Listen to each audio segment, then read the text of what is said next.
Crystal says, I'm really having difficulty with cognitive performance. I cannot seem to focus. I find myself watching YouTube videos or scrolling on social media, which is quite distracting. Any tips on things I can do, especially any breathwork practices? This one is probably, Crystal, you're probably not alone on this one. Actually, not probably. I know you're not alone on this one. When people get anxious, when they get stressed, when they find themselves just kind of like mentally pulled away from the thing that they want to focus on, a lot of times they engage in these practices like going on YouTube and watching hours of YouTube videos or scrolling for hours among hours on social media.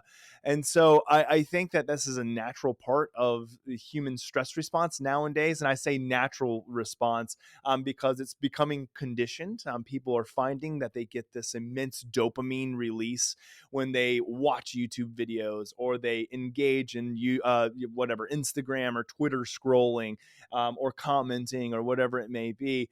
That it's a huge dopamine release, which happens to be a stress reliever for them. However, they tend to deplete their dopamine pretty fast. They have too much of an overload of dopamine, which then causes that depletion, and they keep coming back for more and more and more of it, and they need more and more and more of it in order to appease kind of their brain.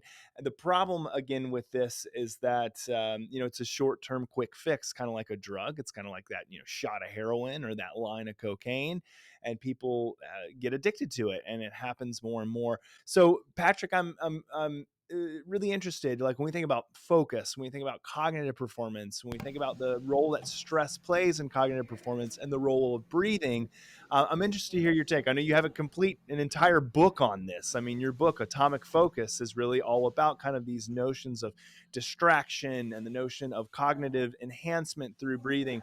So what is your take on this, and what are you kind of seeing kind of nowadays with people and social media and YouTube as a mechanism for distraction?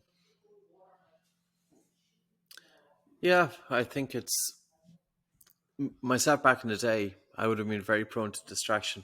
Maybe I would have been the ideal candidate for YouTube and Hmm. social media. So maybe the first question we should be asking is, well, are some people more susceptible to getting addicted to social media than others?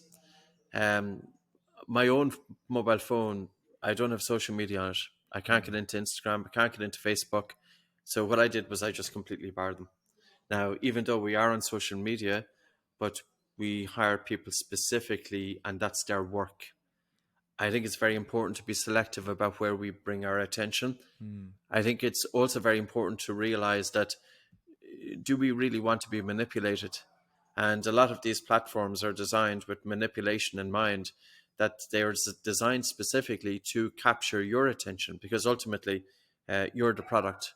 And the more that you place your attention on this platform, the more money that these companies can make. So, do you want to be really making these platforms a lot of money at your expense?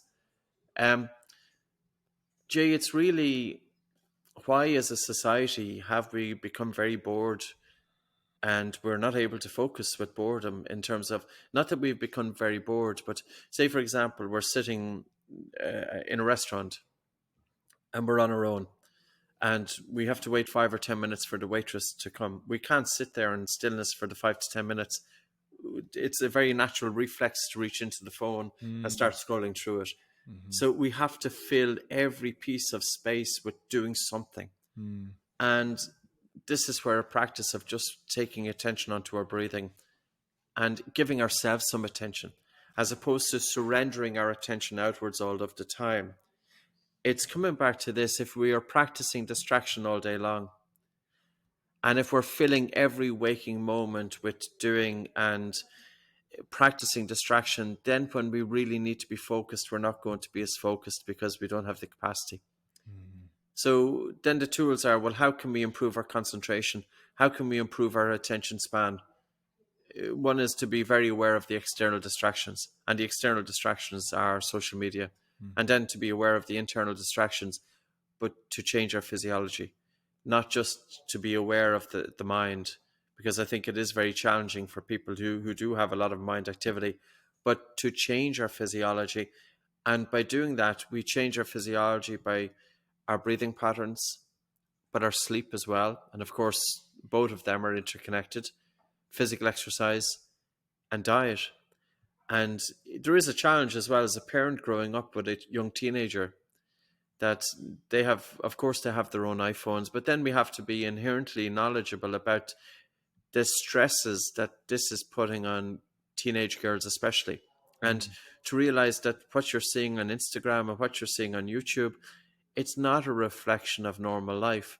mm, So for me, I think there should be a health warning on these platforms. mm. I really do, even Yeah. though we use it, and we use it to convey messaging about breathing.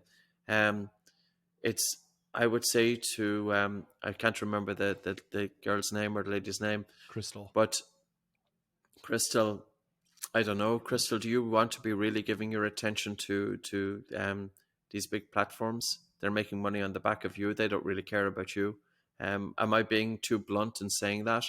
And why not be able to? We've only so much time anyway throughout the day. Is to bring it inwards and to really to use it as a means of experiencing life as opposed to living in a phone or living in a screen. You know, I'm going to show you this here as my, well, this is our training room, but here Mhm. is, there's a reason why I live here, Mm, and it's literally yeah. in the middle of nowhere. And the reason being is to be able to connect with nature. It's so, so important, because Mm, nature is in stillness and there's an intelligence out there. And, I think it's about balance. I think it's about, yeah, spend a little bit of time, but be aware of it. But really, um, yeah, it's about enjoying life. And I enjoy life by getting out into that, yeah. um, pastimes, sports, books, and so many other things. And you'll have so many things that will be so fulfilling for you. Get a piece of paper and write down what are 10 or 20 most simple things that you love to do, you absolutely love to do, and focus on those, because that in turn then is likely to make you more aware of the time you're spent on YouTube. And yeah, Yeah. yeah, that's just my Yeah. take on it, Jay. I don't know your take on it. I don't want to be critical either, because Yeah. I understand that the platforms can be very good in spreading information. Yes. But isn't it that balance? That balance is a fine line. Thanks for listening to the Hanu Health Podcast. We hope you enjoyed the show. This podcast would not happen without listeners and supporters like you. And the best way to support us and the show is to head on over to iTunes and provide us with a 5-star review. This helps us reach others and spread the good word of breathing and stress resiliency. If we read your 5-star review on air, please reach out to podcast@hanuhealth.com with your name and mailing address, and we will send you some sweet Hanu gear. Until next time, breathe better and stress less.